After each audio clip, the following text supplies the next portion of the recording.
Ya, yuk. Ya, sekali lagi terima kasih buat Pak Gembala dan Bu Gembala yang sudah mengundang saya untuk berbicara pada siang hari ini. Ya, puji Tuhan, sungguh Tuhan kita luar biasa. Saya dalam waktu beberapa hari ini, saya mengalami kehilangan 3 orang terkasih saya, ya, 2 sahabat saya, dan tadi pagi 7:30 itu mertua dari adik saya meninggal dunia dipanggil Tuhan. Saya melihat di sini bagaimana ya usia kita itu sangat singkat, ya, waktu-waktu yang sangat singkat Tuhan berikan dia begitu cepat. Kita nggak sadar ternyata sudah mau masuki sebentar lagi bulan Maret, ya, sudah 2 bulan kita lalui. Nah, siang hari ini ya Tuhan mengingatkan kembali kepada kita bagaimana kita terus melayani Tuhan, bekerja, ya, melakukan pekerjaan Tuhan, menyelesaikan pekerjaan Tuhan. Seperti saya sampaikan beberapa waktu yang lalu kesaksian saya sebetulnya harusnya saya sudah lewat dipanggil Tuhan karena saya mengalami heart attack, serangan jantung, terjadi penyumbatan 100%. Dan waktu itu saya sudah berkata, Tuhan, saya siap. Kalau Tuhan memanggil saya, berarti tugas saya sudah selesai. Tapi waktu itu dalam saya di ruang ICU, saya melihat ada sosok baju putih kemudian katakan, anakku, tugasmu belum selesai. Wah, saya bilang berarti tugas saya masih harus menyelesaikan tugas, ya, Tuhan selesaikan. Jadi kita lihat saat ini banyak sekali orang jatuh dalam dosa, ya, banyak teman-teman sepelayanan saya, mereka melayani awalnya melayani Tuhan, akhirnya mereka terhilang. Ya, banyak sekali kita lihat khususnya hamba-hamba Tuhan yang jatuh dalam dosa, ya. Kita harus berhati-hati karena iblis sedang menanti kita, sedang mau mengincar kita untuk kita jatuh dalam dosa. Ya, Tuhan mau kita finish well, menyelesaikan tugas sampai akhir, ya, sampai kapanpun, ya, tetap semangat, ya. Jadi itu saya ada ikut Lemhanas, ya, itu kita punya semboyan kalau ini semangat pagi, dia punya pagi, ya, masih semangat? Amin. Ya, semangat? Amin. Jawabnya pagi. Jadi semangat itu pagi hari itu kita lihat semangat pagi hari waktu itu kita masih semangat luar biasa, ya. Nah, kita juga saat ini juga dalam pelayanan walaupun udah sore kemudian malam hari kita harus semangat seperti semangat pagi, ya. Karena kita tahu tugas kita banyak ke depan yang harus kita selesaikan bersama Tuhan, ya. Dan tugas ini adalah tugas yang mulia dan waktunya sangat terbatas, ya. Hari-hari ini waktunya sangat terbatas, kita berpacu dengan waktu, kita harus selesaikan waktu itu dengan pelayanan kita dengan sungguh-sungguh, menjangkau jiwa-jiwa. Jadi bukan hanya nanti tugasnya Bapak Gembala, Ibu Gembala, tugas kita adalah mengajak orang-orang untuk datang, ya, mengenal Yesus datang ke tempat sini, ya. Dan itulah kerinduan hati kita semua, ya, bahwa tugas kita, amanat agung itu kita harus selesaikan, ya, sebelum kedatangan Yesus kedua kali. Dan ini tugas banyak hamba Tuhan melihat waktunya sangat singkat. Kalau Indonesia dilihat sampai tahun 2045 kita mengalami Indonesia emas. Tapi kita tahu bahwa di masa setelah itu, ya, karena kita nggak bisa yakin bahwa sesuai dengan nubuatan Alkitab bahwa akan terjadi masa-masa sulit, ya. Kita harus siap melaksanakan amanat agung itu, ya, sampai selesai, ya. Sebelum saya nyampe ke firman Tuhan, ini pengalaman saya sampaikan juga supaya jangan jatuh, ya, bagaimana dalam keluarga saya khususnya, ya, ini sebetulnya suatu hal yang aib, ya, saya kemukakan di sini, tapi buat pelajaran juga buat saya dan juga buat kita semua bahwa berhati-hatilah, jangan kalau kita merasa bahwa kita kuat, ya, kita tidak akan jatuh. Ayah saya itu adalah dia seorang polisi, dia adalah satu pendiri dari satu gereja terkenal di Jakarta. Dan umur 73, ya, itu membuat saya shock. Umur 33, mami saya sakit stroke. Kemudian apa yang terjadi? Dia melakukan suatu perbuatan yang tercela di depan mami saya dalam keadaan stroke oleh suster perawatnya. Dan itu membuat hati saya hancur dan saya tidak memaafkan, ya.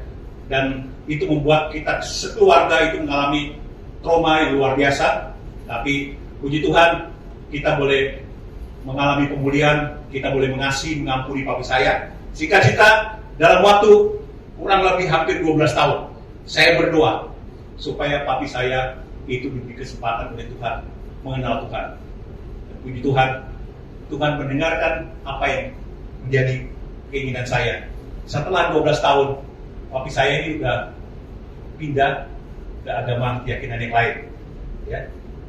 Dan saya berdoa minta pengasihan Tuhan supaya papi boleh kembali. Dan puji Tuhan, Tuhan memberikan kesempatan dan akhirnya saya ditelepon, papi saya di rumah sakit Dr. Cipto, dan saya langsung berangkat ke sana dan papi mengatakan waktu itu, Den, tolong doakan papi mau kembali kepada Tuhan.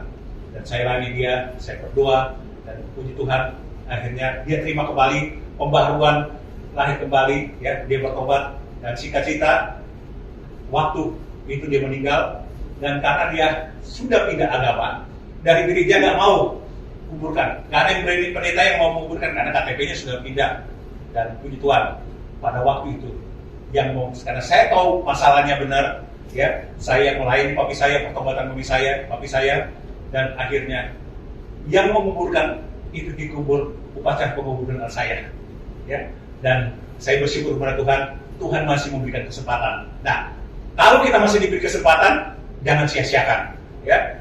Jadi pelihara iman kita, jangan sampai jatuh. Ini contoh dari papi saya yang merasa dia kuat, ya, tapi ternyata dia jatuh dalam dosa. Nah, inilah makanya saya ingatkan kembali khususnya buat pelayan-pelayan Tuhan, hamba-hamba Tuhan, kita harus menjaga hati kita, kudusan kita, supaya kita jangan jatuh. Kita boleh menyelesaikan apa yang Tuhan berikan kepada kita. Nah, siang hari ini akan saya sharingkan finishing well, ya, bagaimana kita mengakhiri kehidupan ini dengan penuh kemenangan, ya. Next berikutnya bisa DJ, ya. Ya, hidup ini berjalan begitu cepat, tanpa terasa kita sudah pada tempat di mana kita berada sekarang ini, ya, dan kita sudah di tempat perhentian.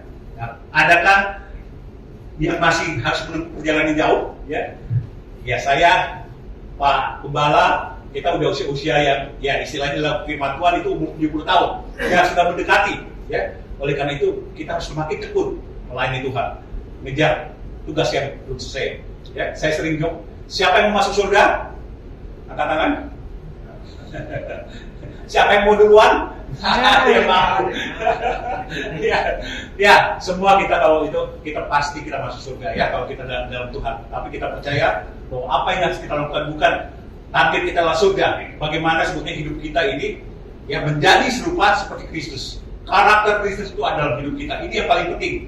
Ya, surga itu sudah pasti, itu bonusnya. Tapi bagaimana kita menjadi serupa dengan Kristus? Nah, ini yang paling penting, ya, karena menjadi serupa dengan Kristus itu perlu ketekunan, perlu latihan, dan perlu keseriusan, ya.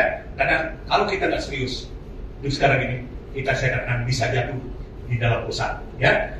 Cepat atau lambat kita akan sampai ke tempat perhentian terakhir, ya. Ini tempat yang terakhir, rest, apa ini? Rest, ya.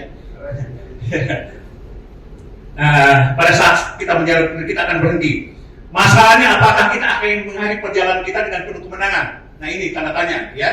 Oleh karena itu, siang hari ini saya akan kasih sharing firman adalah bagaimana kita mengakhiri pertandingan kita dengan baik.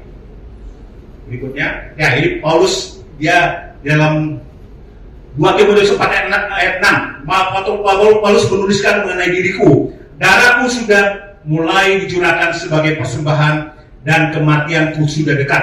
2 Timotius 4 ayat 6, ya. Ayat 6. Ya. Sejak diselamatkan di dalam Kristus, ia sudah mempersembahkan dirinya sebagai persembahan yang hidup untuk melayani dia dan memberitakan Injil kepada banyak orang.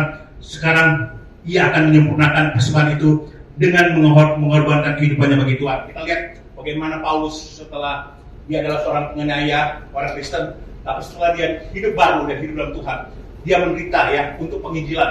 Kemana-mana dia menderita, tapi dia bilang, dikatakan bahwa di dalam firman Tuhan 2 Timotius 4 ayat 6, ya, karena waktunya sudah dekat, darahnya dicurahkan, dan dia tahu pertandingannya sudah akan berakhir, ya. Terus berikutnya, Paulus melihat relate saat ini dengan hati yang lapang bahwa waktu kematiannya sudah dekat. Ia tidak takut menghadapi kematian karena baginya hidup adalah Kristus, mati adalah keuntungan. Filipi 1 ayat 21. Sebaliknya, ia menghadapi kematiannya dengan hati yang tulus ikhlas karena ia mengakhiri perjalanan hidupnya dengan baik. Ini yang penting ya. Jadi kita boleh angka awal menggebu-gebu, tapi langkah terakhir ya kita setia sampai akhir dan kita boleh mengakhiri pertandingan dengan baik. Ya, kita akan mendapatkan mahkota. Paulus memandang kebalik ke belakang dengan hati yang bersyukur karena ia telah menjalani kehidupannya dengan baik di hadapannya. Ia tidak selalu disenangi oleh banyak orang. Yang mungkin dalam pelayanan kita banyak kita ketemui juga ada orang-orang yang tidak suka dengan pelayanan kita ya. Tapi kita tekun, kita akan mengalami hal-hal yang baik bersama Tuhan. Ia telah menjalani kehidupannya dengan baik dan ia akan segera mengakhirinya dengan baik dengan menggunakan gambaran tentang pertandingan olahraga. Paulus mengungkapkan tentang dirinya dapat finishing well. 2 Timotius 4 ayat 7. Nah, inilah pertandingan terakhir. Ya, pertandingan terakhir ini berarti seorang olahragawan dia akan terus menghari, apalagi pelari ya, dia akan menyelesaikan pertandingan, dia akan mengatur stamina-nya supaya bisa sampai selesai. Ya, paling tidak dia masuk finish. Ya, inilah yang target kita. Ya. Tidak bagaimana jadi pelari itu seperti pelari maraton. Kita akan berlari terus berlari, mengatur ritme langkah kita supaya kita bisa mengakhiri pertandingan dengan baik. Inilah yang penting bagi kita adalah mengatur irama hidup kita, irama pelayanan kita. Jangan sampai kita menggebu-gebu dalam pelayanan, akhirnya kita loyo, ya, loyo dan akhirnya kita capek. Nah, oleh karena itu perlu waktu-waktu kita juga dalam pelayanan ada waktu istirahat, ya. Kita istirahat berarti kita dekat dengan Tuhan, intim dengan Tuhan. Kita tanya apa yang Tuhan mau, apa yang Tuhan inginkan. Disitulah kita mengatur, ya, supaya kita bisa stamina kita menjadi kuat. Ya, karena banyak orang yang menggebu-gebu setiap hari Senin sampai Minggu, begitu melayani Tuhan, tapi akhirnya dia loyo. Kenapa? Karena dia tidak punya waktu rest, ya, istirahat di dalam hadirat Tuhan. Ini yang penting kita lakukan adalah kita tetap tenang, tetap kita punya waktu-waktu intim dengan Tuhan. Berikutnya, ada 3 hal yang diungkapkan Paulus. Aku telah mengakhiri pertandingan baik, aku telah mencapai garis akhir, aku telah memelihara iman. Ini ya. Jadi 3 poin, 4 poin ini, 3 poin.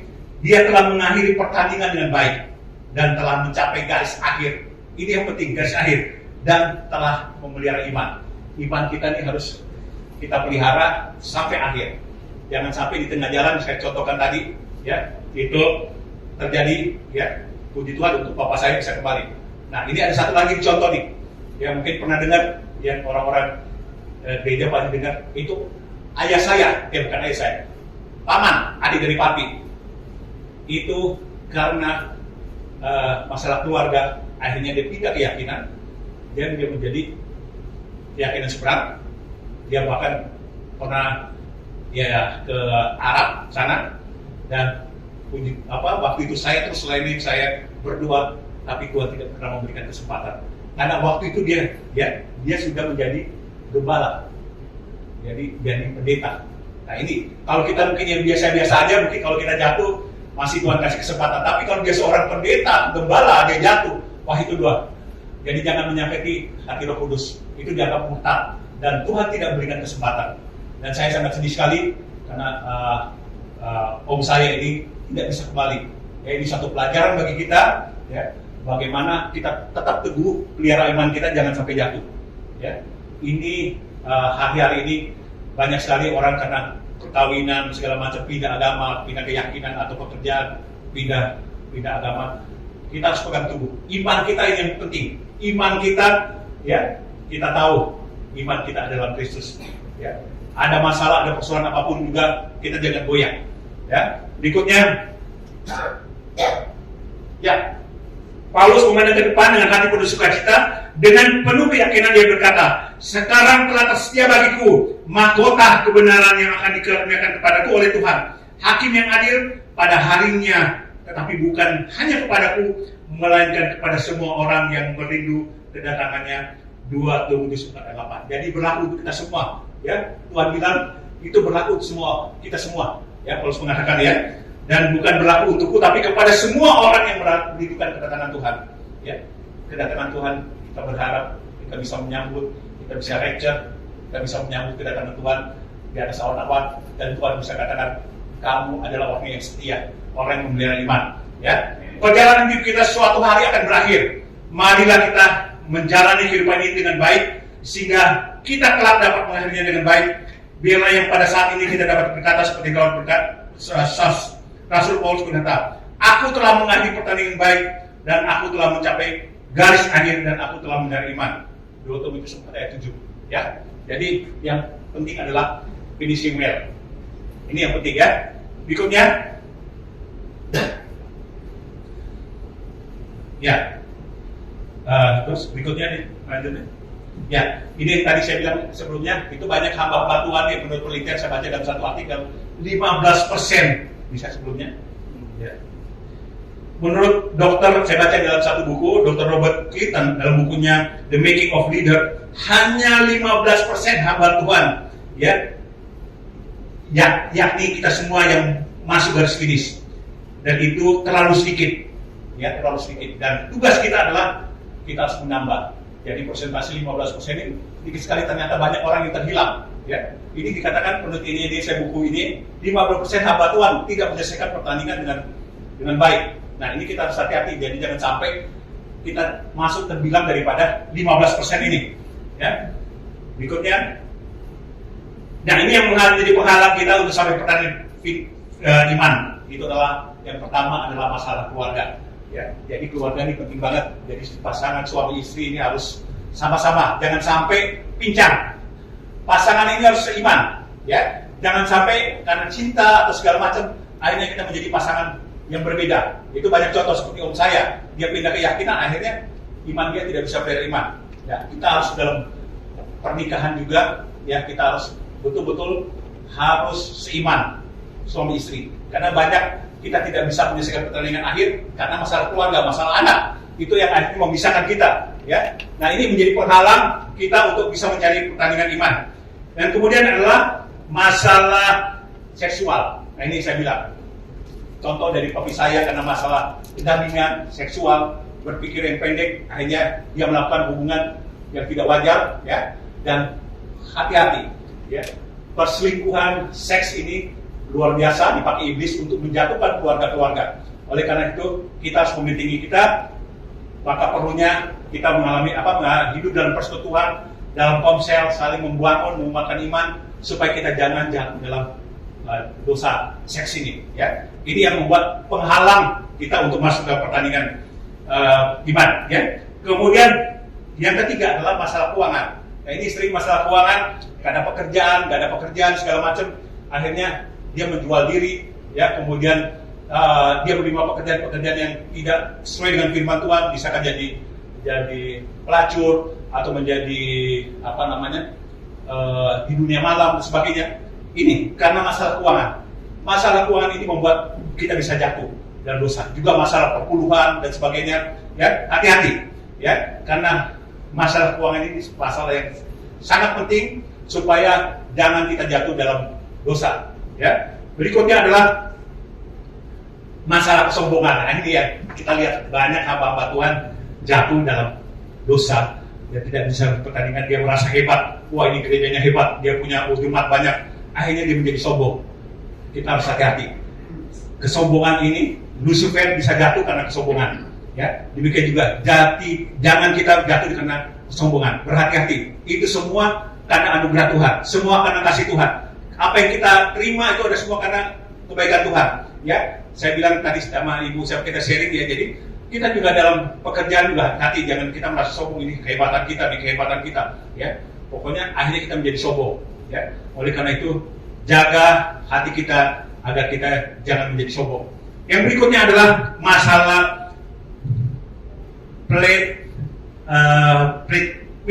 rating adalah suatu penurunan, baik mungkin di suatu gereja, ya, biasanya terjadi kok jemaatnya makin dikit. Nah, kita harus hati-hati, ya, jangan sampai kita merasa karena sedikit hanya kita menjadi lesu, hanya kita jadi nggak semangat, ya. Jadi seperti jemaat di sini jangan merasa wah pokoknya hanya cuma berapa orang, terus tekun melayani Tuhan. Ya, kita percaya itu bukan tugas kita adalah mengadakan ibadah, undang orang datang ke tempat ini. Ya, jangan sampai kita merasa karena letih lesu, ya, gak semangat, akhirnya kita membuat terjadi kehilangan semangat. Jadi penurunan ini, ya, kita harus tahu penyebabnya kenapa, ya. Ya mungkin karena kita kurang training sebagainya. Nah, oleh karena itu kita harus berhati-hati jangan sampai situasi yang membuat kita dapat menurun, kehilangan semangat, kehilangan karena jemaahnya sedikit dan sebagainya. Terus kita harus semangat, ya. Nah, karena saya waktu kemarin ke Tanjung Selor, ya, saya datang jauh-jauh dari sana, kemudian yang hadir ternyata cuma 2 orang. Wah, tadinya kecewa juga. Kok kita ngundang banyak orang, ternyata yang datang cuma 2. Tapi begitu kan, waktu itu teman saya, 1 orang ini yang dari Samarinda sempat kecewa. Dia bilang, "Aduh, gimana nih Pak ini? Kita udah keluar uang dia banyak ke Tanjung Selor, itu kan biayanya cukup besar. Dari kita dari Tarakan ke Tanjung Selor, itu biayanya nggak sedikit." Saya bilang, jangan kecil hati. Tuhan pasti punya rencana. Ternyata lewat 2 orang ini, itu hamba Tuhan. Saya ajak ngomong, ya, bicara, kemudian, ya, saya dapat hikmat dari Tuhan. Ternyata kenapa kita ngundang orang nggak bisa datang?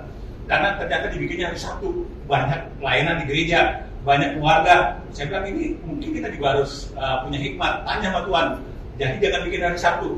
Puji Tuhan, setelah kita atur kembali dan nanti bulan Maret saya akan berangkat. Mereka siapin dengan jumlah lebih banyak orang, mungkin bisa cukup banyak lah yang akan hadir. Jadi kita juga harus koreksi, ya, koreksi kira-kira ada hal-hal yang perlu kita benahi, kita minta hikmat sama Tuhan dan Tuhan akan tunjukkan, ya. Dan saya bilang sama dia jangan kecewa, Tuhan pasti punya rencana, ya. Puji Tuhan, akhirnya teman-teman yang di Tanjung Selor ini boleh semangat, ya. Dan kita percaya bahwa apa yang kita lakukan itu tidak akan sia-sia, ya.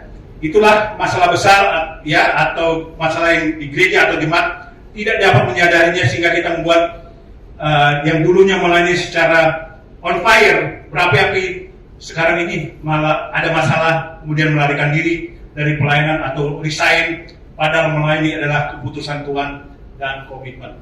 Ini akan berbeda, komitmen kita kepada Tuhan, ya, apapun, ya, mau keadaan yang tidak baik, kurang baik, kita lakukan, ya, setia sampai akhir. Ini yang Tuhan mau, ya. Berikutnya, ya, ini saya lihat ada 3 cara untuk mengatasinya, ya. Pertama adalah kita kecil, ya.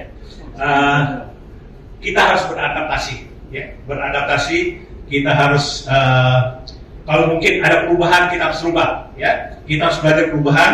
Demikian juga seorang yang mau mencapai garis finish dengan pelihara iman, kita harus melakukan apa yang disebut constant renewal, yang pembaharuan terus-menerus. Kita harus, ya, ibadah ini kok perlu kita minta hikmat Tuhan lah. Kita minta supaya kita terus melakukan perbaikan sebagainya, ya.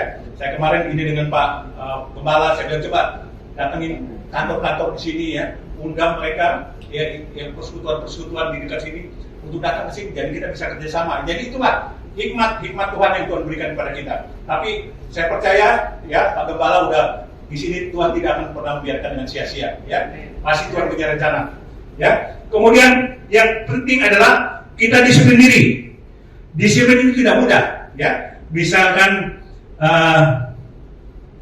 ya kita harus latihan berpuasa, doa, ya. Inilah disiplin yang harus kita lakukan. Jadi perlu ibadah itu kita seperti melatih seperti olahraga, harus disiplin, segala sesuatu harus disiplin.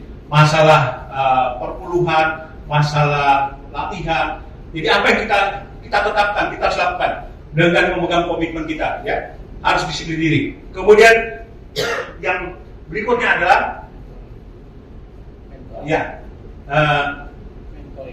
mentoring. Nah, ini yang penting. Mentoring ini sangat penting karena saya lihat banyak pelayanan dari gereja itu kurang ada mentoring ya, khususnya apalagi gereja-gereja yang belum merasa besar ya. Jadi perlu memang mentoring, itu yang disebut dengan man to man ministry, pelayanan dari pribadi per pribadi yang kita harus lakukan. Mentoring ini kita lakukan, jangan sampai hanya kita lakukan yang penting udah ibadah, kita kumpul, tapi sistem mentor ini kita harus lakukan ya, khususnya para pekerja. Kita harus mentor orang-orang baru ya, apa kesulitan mereka, masalah mereka, supaya dengan mentoring ini ya bisa terjadi pemuritan ya, pemuritan mentor, kita melatih mereka. Karena penting banget mentor ini supaya jangan kita melepaskan, menyesatkan orang-orang yang menjadi binaan kita. Ya, berikutnya. Next. Kecil lagi tulisannya. Nah, ini karakteristik orang yang finishing well. Saat mengawali perjalanan, bisa disaring. Ya.